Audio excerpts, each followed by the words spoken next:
My wife left me when I was looking after my sick father, but when he passed away and left me a fortune in his will, she came crawling back. My name is John, I am a 36-year-old man, and I was married for 8 years. We have 2 kids. On top of that, I am my father's only son. My dad, Richard, had been struggling with kidney disease for several years. In the past couple of years, his condition got worse, and he had to go for dialysis twice a week. At first, he was able to manage the trips to the dialysis center on his own, but as his health declined over the past year, he began asking me to go with him. He was growing weaker with every passing day, so I made it my responsibility to ensure he was never alone during these trips. Twice a week, I'd take him for dialysis. We decided on Wednesdays and Saturdays. Saturdays were my days off, so it was not a problem. For Wednesdays, I talked to my boss and got permission to leave work early, promising to make up for the lost hours later in the evening. Thankfully, I've been at my job for over a decade, and my boss has always seen me as a reliable and hardworking employee, so he did not mind. The real issue was not work, it was at home. My wife, Sarah, who is 34, was not happy when she found out about my new routine. She had never been a fan of me helping my dad even occasionally, but she kept her complaints to herself back then. When I started taking this responsibility seriously, she could not hold back her frustration. She began openly voicing her displeasure, claiming that it was a waste of my time. She argued that no matter what I did for my father, it would never impress him. To give you some context, my dad was a successful businessman who owned a thriving merchandising company. He was well off and had accumulated substantial wealth. He wanted me to take over the business, but my interests were elsewhere. I was deeply passionate about technology and dreamed of building software and working with code. After high school, Dad wanted me to study business or management, but I enrolled in a software engineering program instead. He reluctantly agreed, provided I would still join his company after graduation. But when the time came, I chose to work for a prestigious tech firm instead of stepping into his shoes. He was disappointed, and the tension between us grew. After I got married, he asked me one final time if I wanted to take over the business. When I refused, he became furious and declared that he would leave all his wealth to charity. He said I would not inherit a single penny. I stood by my decision, confident that I could live a comfortable life on my own terms. By the age of 29, I had purchased my first home and car, entirely on my own. I told him I did not need his money or his business to succeed. Our relationship became strained after that. Then, about 5 years ago, my mom, Mary, passed away from a heart attack. It was a devastating blow to Dad. I had moved out at 17 for college, then started my own life after landing a job, so Mom had been Dad's sole companion all those years. Losing her left him heartbroken and lonely. That is when I made an effort to rebuild our bond. I started visiting him more often, bringing my kids along so they could spend time with their grandfather. Eventually, Dad retired and handed over his company to a trust to manage. My wife, Sarah, never got along with my parents, especially my mom. When Mom was still alive, Sarah often avoided visiting them, complaining that my mother was intrusive and overbearing. Things did not improve after Mom passed. When Dad told me he would cut me out of his will, Sarah openly criticized him and called him cruel and selfish. I tried to keep her out of my relationship with my parents, but she always found a way to insert herself into the situation. She kept saying it was a decision that would affect our family's future, especially our kids. I reassured her repeatedly that our future would not depend on my father's money, but she refused to understand. Now, fast forward to the present. Sarah started making my life miserable after I committed to taking Dad for dialysis twice a week. Every Saturday, she would make plans, whether it was hosting a party, deep cleaning the house, taking the kids out, or even something as trivial as running errands. I explained that she could plan anything for Sundays, but Saturdays were off limits because of Dad's treatments. She would still go ahead with her plans and then blame me for being late or not participating. On top of that, Wednesdays were no better. She often went out in the evenings, leaving me to juggle everything at home. I had to manage the kids, cook, feed my younger child, and finish my work commitments. This came after already spending the day at work and taking Dad to the dialysis center. It felt like I was being pushed to my limits. Dad, noticing how stressed I was, suggested I let him go to the center with his nurse instead. He said he hated seeing me so tense and always in a rush. But I could not bring myself to do it. Even though I sometimes hurried him out the door or asked him to be ready before I arrived, I could not abandon him in his condition. My dad, Richard, has a full-time nurse and a caretaker to help him, but even with all that support, I cannot shake the guilt of not spending enough time with him. The drive from his house to the dialysis center takes about 30 minutes. It used to be something I cherished, a time for us to talk about the good old days of my childhood. But lately, with Lisa's constant tantrums weighing on my mind, those moments have been replaced by the stress of rushing back home as quickly as possible. I find myself speeding through traffic, taking shortcuts, and weaving between cars, all in an attempt to save a few minutes. It is reckless, I know, but I feel like every second counts. The truth is, this drive is the only real time I get to spend with Dad, and I am not ready to give it up by letting the nurse take over. I have my responsibilities as a son, and I want to fulfill them. Yet, I feel like I cannot bear Lisa's selfishness and manipulation any longer. Update 1: Things have only gone from bad to worse. Lisa has made it her mission to convince me to stop looking after Dad. Her argument? It is a waste of time and energy. She keeps pointing out that Dad already removed me from his will and donated everything to charity. She sees no reason why I should continue to care for him. I cannot understand how someone can view relationships through such a cold, transactional lens. Are we supposed to measure every decision in terms of profit and loss? What about people who come from poor families? Do their children abandon them because there is no inheritance waiting for them? After months of listening to her relentless complaints, I finally snapped. I told her, "You are not inheriting anything from your parents either, yet you still visit them all the time. What is the difference?" Her reaction was explosive. She yelled, "My parents did far more for me than your greedy father ever did for you. They have always supported me in everything. Your father disowned you because you did not take over his business. My dad would never do that to me, so do not you dare compare our parents." This kind of argument has become a weekly event, especially on Wednesdays and Saturdays after I return from dialysis. At first, she kept her outbursts private, but lately, she has taken to yelling at me in front of the kids. Worse, she has started badmouthing Dad in front of them, trying to turn them against both him and me. I overheard her one day and stepped in to put a stop to it, but it only escalated into another shouting match. Lisa's constant fights have become so routine that on the rare occasions she does not start one, the silence feels almost unsettling. I have given up trying to reason with her. I do not yell back anymore, nor do I try to explain myself.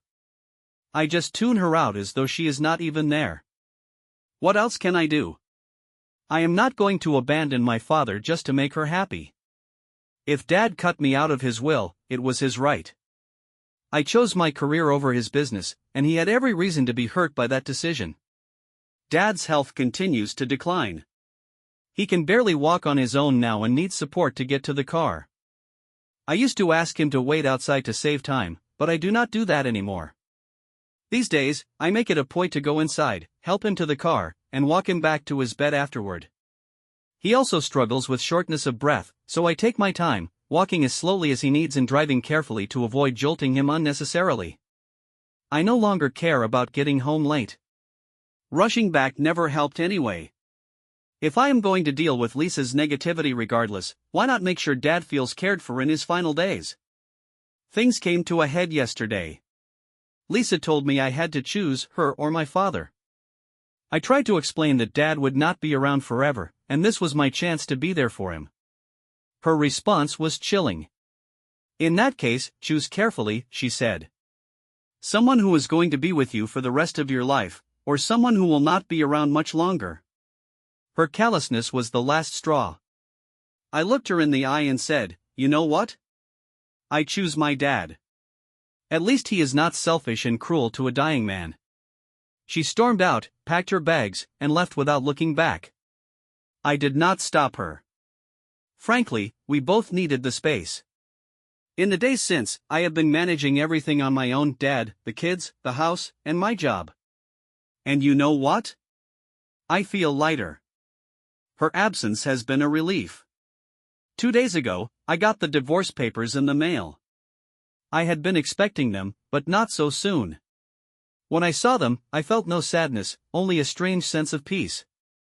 I signed the papers and sent them back without hesitation. Surprisingly, Lisa did not ask for custody of the kids. That was the one thing I had been worried about, but she made it clear she did not want them. When she received the signed papers, she called me, furious. "How could you just sign them without even calling me? Without begging me to come back," she yelled. Her mother took the phone and berated me, saying a real man would have tried to fix the marriage instead of just signing the divorce papers. It was laughable. Why would I fight for someone who had made my life a living hell? I told her as much and added, "It is funny how Lisa abandoned her own children. She did not even ask for them in the divorce." Lisa's response? "You can keep everything, your assets, your house, and the kids. I do not want any of it." Her mother chimed in, explaining that Lisa was still young and did not want the burden of raising children. I replied, "Fine by me. I am happy to have my kids with me. While I am relieved to have them, I cannot help but worry about how they are handling everything. They miss their mother, especially the younger one. It has not been easy managing everything alone, but I am doing my best. I just hope I can get through this for them." This one is a bit shorter. I made the decision to move into my dad's house with my kids, and I must say, it turned out to be one of the best choices I have ever made. A heartfelt thanks to everyone who suggested it, it really worked out beautifully.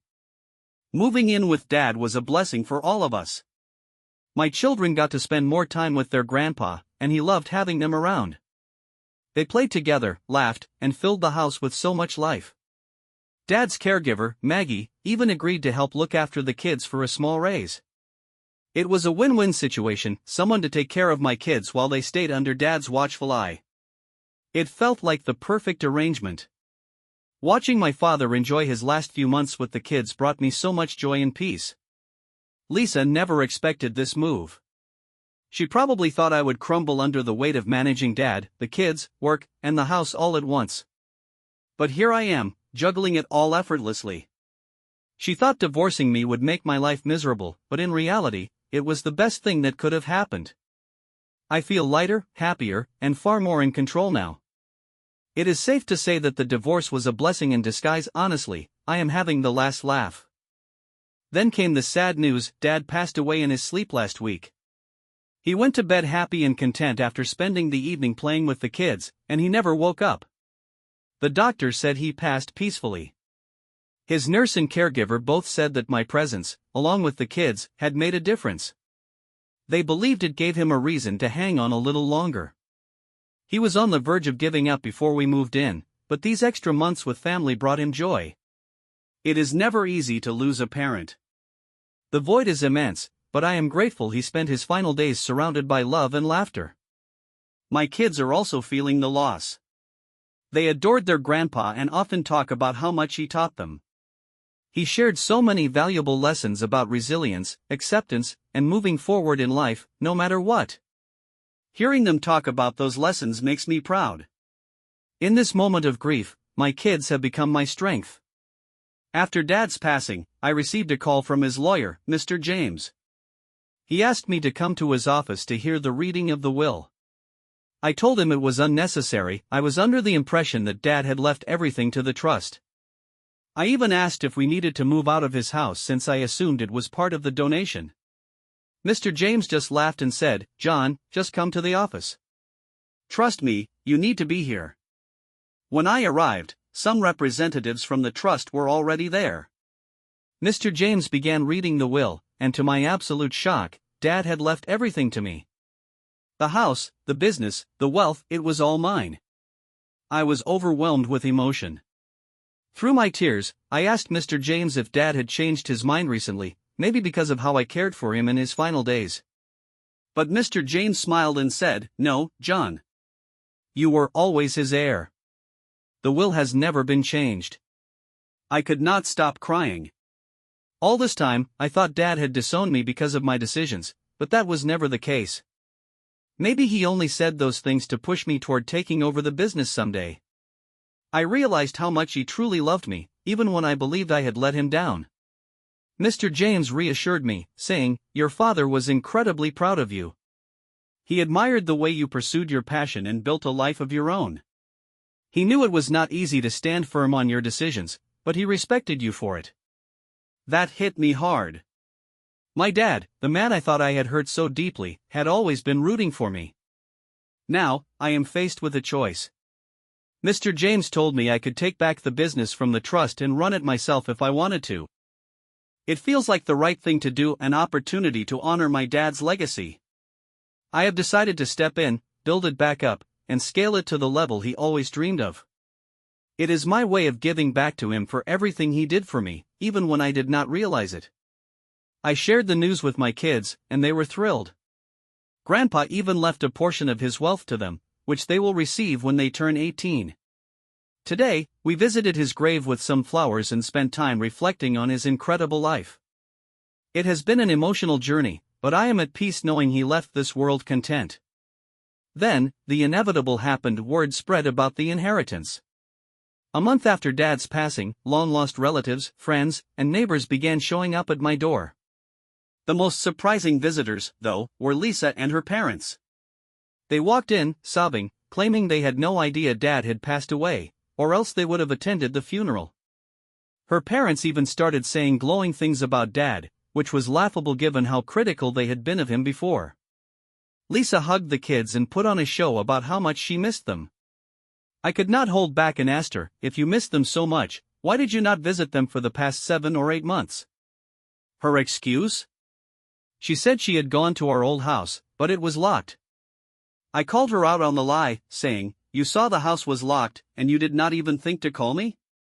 You did not bother to check if your kids were okay?" She had no answer. Her parents tried to intervene, suggesting, "Let us forget the past. The kids need their mother now.